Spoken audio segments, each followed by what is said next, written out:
Hello, and welcome back to the next part of this Doujinshi reading from White Album 2.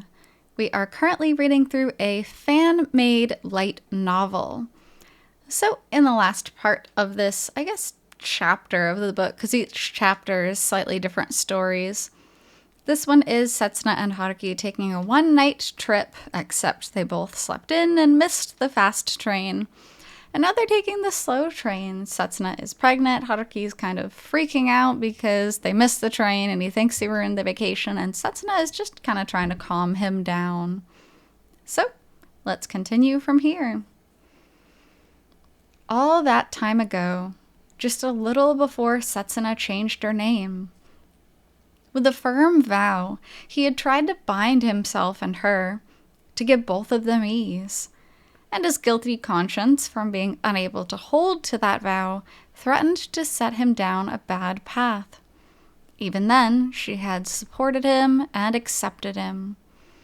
And so, after everything had been resolved, they had determined that they would try to live more peacefully, comfortably, and stop dragging around everything that had happened between them, beholden to it. AKA, try to leave some of the baggage of the past in the past. Now, looking past Setsuna's words and face and thinking back upon that new rule of theirs, their new promise, Haruki nodded a third time and revised his own expression. They had worked hard to carve out this time, this moment for the two of them, so he had no reason to keep letting things bog him down. Yeah. Setsuna nodded as well, with a grin at his change of attitude. Sometimes you just gotta let that stuff go, and move on, and have fun. Don't let it ruin your whole day. As they were speaking, the train had approached an unmanned station in the middle of the woods, and now pulled up and stopped alongside the small, gravel-covered platform with a shrill shriek from the brakes. In contrast with the cacophony of moments before, the train now fell instantly into silence, and the two of them held their breath.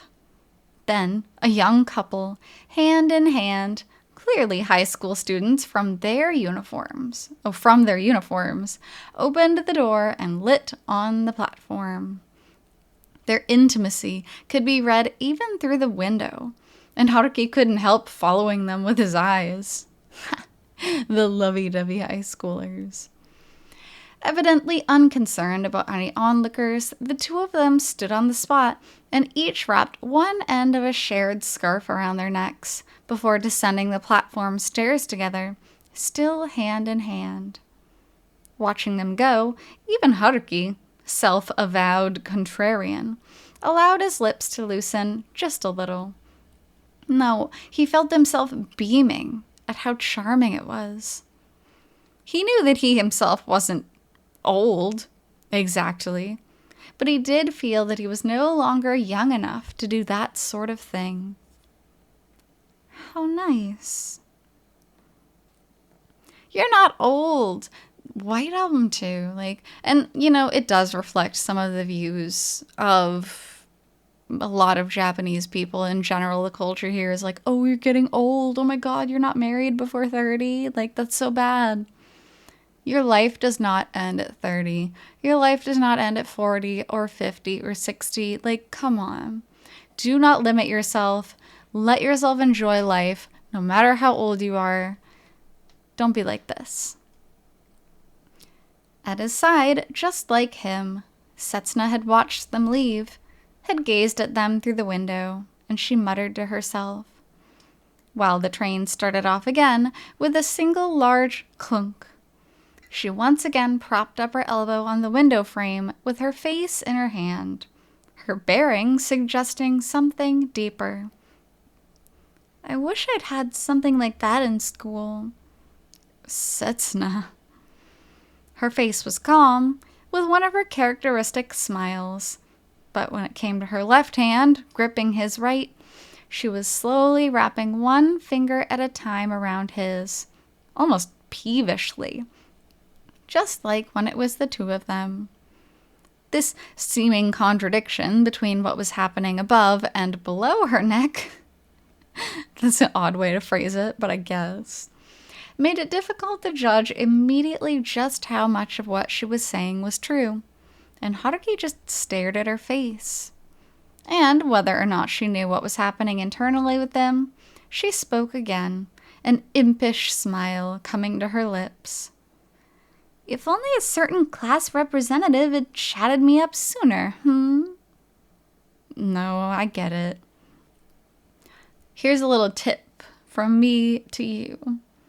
If you see people acting super lovey-dovey, whether it's in a movie or a show or real life, and then suddenly your partner looks a little bit sullen, they're probably a little bit jealous and they probably want a kiss or a hug or a cuddle. Like, that would instantly solve the problem.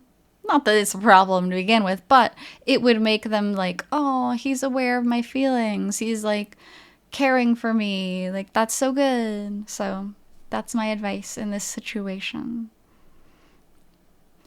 Unable to find any clever way of responding to that argument, Haruki gave a comparatively strained smile of his own.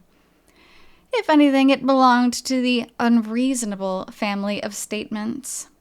However, at this point, even Haruki had gained enough experience to understand that pointing such a thing out to a woman would serve no purpose whatsoever. Why you gotta say woman in that sentence? Why can't... I don't know. That just reads a little bit sexist to me. How about pointing out such a stupid thing to anybody is just looking for an argument? It's unnecessary. If I had, though, as you were back then, I don't think you would have taken any notice of me. Really? You think? It probably wasn't entirely on purpose, but the response that came to him was in the conventional category. An all-too-common guy like him, who had no merits beyond the academic, trying to speak to the girl who stood upon the highest peak. Probably. I mean, you were the idol of the school. Everyone knew you. Before I started playing the guitar, I had no point of contact with you. And nobody looking at the two of us would have thought we were likely to mesh. To be perfectly honest, the thought still hadn't been completely swept out of Haruki's head. I mean, it is true. The school idol and this, random guy, they had nothing to connect them. If they were in the same class or something, okay, maybe they would have crossed paths, but they weren't. So there was no point of connection. But it was long past the time for that kind of whining and cringing. It had been several years ago, in fact. Huh. Maybe. With a surprising lack of further retort, she smiled slightly, covering her mouth with her hand. That suppressed chuckle reminded him vividly of the old image of Setsuna Ogiso, the one before their new bond had formed, the one he bore on his own, the perfect young lady, the princess, and he felt his heartbeat quickening in spite of himself. But that's not the case now, all right? Not at all. Yeah, thank you. You're married. They're married, but flirting as if they're not married. It's kind of funny and cute. Her lovely, lovely left hand, and certainly not ugly, her lovely left hand, as opposed to her ugly left hand, gently wrapped around his right, as if to say, I mean it. And Haruki smiled back at her, nodding firmly, with nothing perfunctory about it. So many unexpected twists and turns had brought them to this point, even if their tie wasn't the most inscrutable. But that was exactly why they treasured each other so much now. Which, again, is why in the last story even, Kazusa was like, you need to treasure what you have, don't forget it, or she'll get tired of you. That's kind of the point here, too.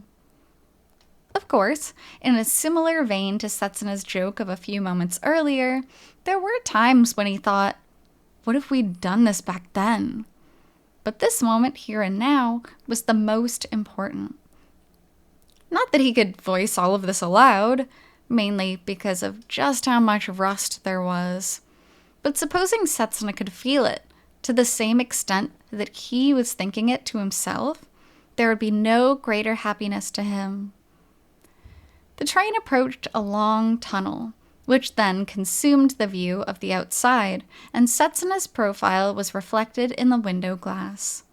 And, naturally, spontaneously, as though it were the most obvious thing in the world, Haruki's gaze turned to her. What? Nothing. Haruki squeezed her left hand more tightly, certain that he would never allow the smile on her face to wither. The end. Aww. Short and sweet. The thing about Einshalt's doujins is that not a ton happens usually. They're just kind of stories about chill life. You know what I mean? There's not rising action, falling action. I mean, there is to a point, but compared to the turmoil of White Album 2, the game, it's just very, like, soft and nice to read. Like, oh, married life. We're going to get on a train, and that's it. That's it. That's all that happens. And yet it's just kind of nice to finally be over the drama and to just enjoy. You know what I mean? That's how I feel about this type of novel. So, moving on to part 3, compilation postscript. Good evening, probably. To first-time readers, it's nice to meet you. To second-time and on readers, thank you as always. I am Einshalt, the author of this book. Thank you for picking up Tarot Woman. Counting all of my books of White Album 2 short stories, this is my 6th. Which he's done a lot. And as usual, it follows the format of one short plus one short. Short. But I'm happy you've read this far. So talking about Birthday 1, which was the short story, the first one, which is Haruki and Kazusa talking in the coffee shop, my thought was to have a story concerning Kazusa's birthday, which never showed up with any seasonal connection in the game.